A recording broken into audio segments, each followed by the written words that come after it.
In this video, I'll show you that your old miniatures can easily become new again with some simple and easy touch-ups.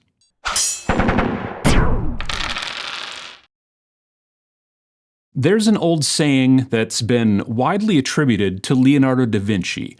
Art is never finished, only abandoned. This is also true of painting miniatures. You're never finished painting, right? Now, I don't want you to take this the wrong way. Many people believe that they'll never get any of their miniatures actually done, and this can be disconcerting. But what it actually means is that when you think that your miniature is finished, it's actually only paused, not abandoned. That Leonardo guy wasn't as smart as he thought, I guess. And if something is paused, it can always be unpaused. Leonardo would have known that if he would have invented the VCR or something like that, just saying. What this means is that you can always go back to your paint jobs that you thought were finished, no matter how old they are. Honestly, sometimes the older, the better. You can always add more colors or paint more of the details that you sort of ignored the first time, stuff like that. Even if you had, varnished the model to protect the paint, like one usually does when they're done with the model, you can still continue later. The benefit to this is that you should hopefully never feel as if you might ruin a model by painting it originally. We all start painting with very little skill, and we all kind of learn as we go. I've made videos before about not sweating all of the details on your minis. Pachow. And it's true, you don't need to paint every last iota of detail on your models, especially some models these days that seem a little over-detailed.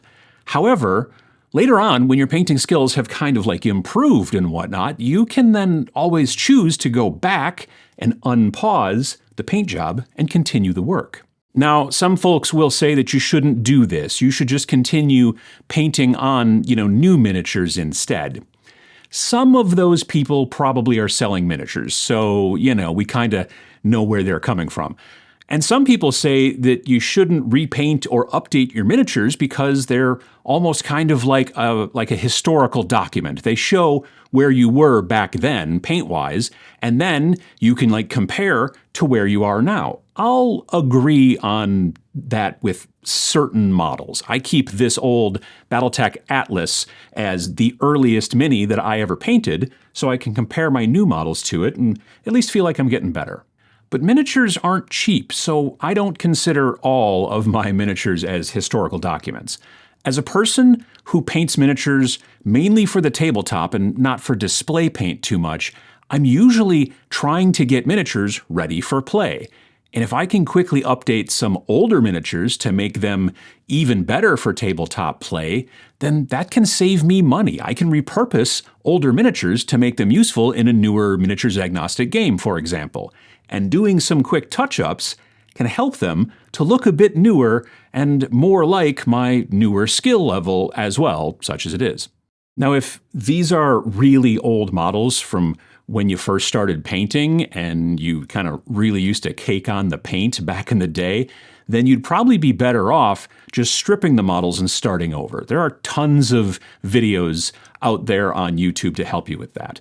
But if the paint's not too thick, you were good and you didn't really slop it on there, and you've decided that you really want to change the paint job and color scheme fundamentally, then you could just prime the model over again and then kind of start anew. But if you kind of like where you started, you just want to sort of fancy it up, well, then that's pretty easy. This whole idea for this video came to me because I recently used some photos that I took of my Imperial Guard combat patrol in a video that I was working on. And as I was editing the photos, and all zoomed in and such on my screen, I kept seeing issues in the paint job and things that I didn't paint or skipped over or whatever. They didn't bother me originally when I painted them on Twitch back in 2023. But seeing them all zoomed in and not just on the tabletop in a big group, it bothered me a little. It certainly, wasn't going to be a do-over in any stretch of the imagination. I didn't want to prime them again or strip them or anything like that. Just some touch-ups. Mainly, some of them needed some highlights on their faces or on other parts of their skin. I don't really get fancy on the faces of 28mm miniatures, especially for tabletop. But some of them would be better served at least with a bit of a highlight on the bridge of the nose and the cheekbones of the faces and all that kind of stuff as they stand now, and it wouldn't take that long to do. Also, they're all wearing these kind of boots and gaiters on their feet, right? The gaiters are the covers that kind of go over the boots, and the gaiters have these sort of big buckles on the sides of them, which I never painted at the time because it kind of seemed fussy to me. But now I will. Most of them wear belts with a skull belt buckle, because it's 40K. And originally I just painted those belt buckles the same color as the belt, right? I'm kind of a big fan of painting military figures in a lot of the same colors. In the real modern, military here on Earth, fighting uniforms are generally variations of a single color. Everything is kind of nearly the same color. Your webbing, your shirt, your pants, all that jazz. But sometimes in sci-fi and fantasy, you need to do some things that aren't traditionally realistic, right? To make the models pop a bit more. It's not a necessity, of course, but since I was going to go back into the combat patrol to touch it up anyway, I decided to try and hit the skull buckles as well. There's really nothing that you need to do to continue painting on a model that you paused some time ago. You can paint right over most varnishes, except maybe gloss varnish. If you gloss varnish your entire model for some reason, and most people don't, but maybe if they were fish people and they want to look wet, I don't know, but then you might need to go back and matte varnish them a bit to give them the new paint something to grab onto. A gloss surface is really hard to paint on because the paint doesn't have anything to hold onto. This is why we generally prime our models before painting them. The surface needs some tooth to it. That's what they call it. Also, if the models are old and have been sitting out for quite a while, you might also want to dust them before painting. For me, it was a simple assembly line paint job. Get some silver paint on my wet palette and just start touching up the metallics. I would add the silver to the buckles on the gaiters, like I mentioned, and then, the skull belt buckles as well, unless the skull was basically impossible to see on the model, because of the way they're holding a weapon or whatever. And then, of course, I'd skip that belt buckle. There were some buckles on their webbing suspender thingies on their chests. I'd hit those too if I had missed them in the past, which with most of them I had.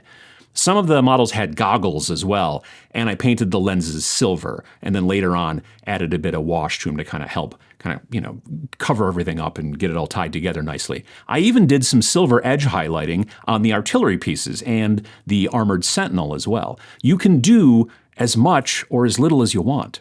Then I got a few different skin tones on my palette, as I had painted my guard unit to not just be all folks with the exact same skin tone. That'd be pretty weird looking, honestly.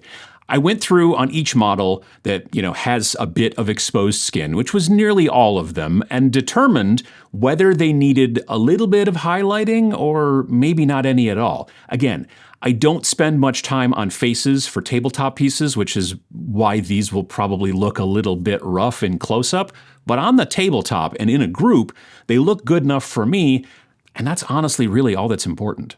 I actually find it kind of fun to go back and touch up some of my older models. It allows me to try new things when I find stuff that didn't work the last time. This spotlight on the Armored Sentinel was just painted white last time, and it just looked kind of flat when I was done.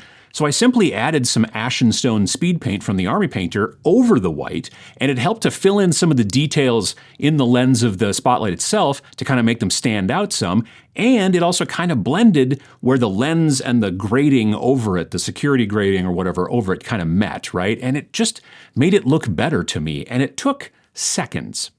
Another thing I like to do when I'm touching up minis is to add a bit of wash in some spots to accentuate the shadows. It's kind of like glazing on models. You really need to, do a lot of layers to really make it stand out. But if you do just a few layers, then the effect is a little bit more subtle. I used dark tone on these because they're mainly kind of gray and dark blue, a little bit more of a cool color range, right? If they had been a warmer base of colors, then instead I would have used strong tone instead. I just put a simple line of the wash where the pants kind of meet the top that they're all wearing, right? Like, again, just to sort of accentuate the shadow from the cuff of that sort of coat, right? Just a little bit more. At the end of the day, did this make the models markedly better? Probably not. I'm not sure that others will really notice, but that's the thing. You're really doing this more for you than for others. In general, you should always be painting your models to make you happy rather than to impress people around you. I also find, touching up some older models is a great way to sort of kickstart my motivation sometimes. If I'm like stuck or whatever, or just don't want to be painting right now, I'm not starting a whole new project. I'm just kind of fancying up an older project. If you're stuck in the painting rut, right, maybe try touching up some older models. So your miniatures are never finished or even abandoned. They're paused. Stupid Leonardo. And it's up to you to decide when and if you want to unpause them and add a little bit more paint, touch them up, as it were. Honestly, other people might not notice too much, but you will notice, and you'll probably be happier with your new models as a result. Do you ever touch up your models? Will you try it now after watching this video? Let us all know down in the comments below. If you liked this video, touch up the like button with some depressmentation, and also, subscribe while you're down there as well. If you'd like to, it's free. Thanks for watching.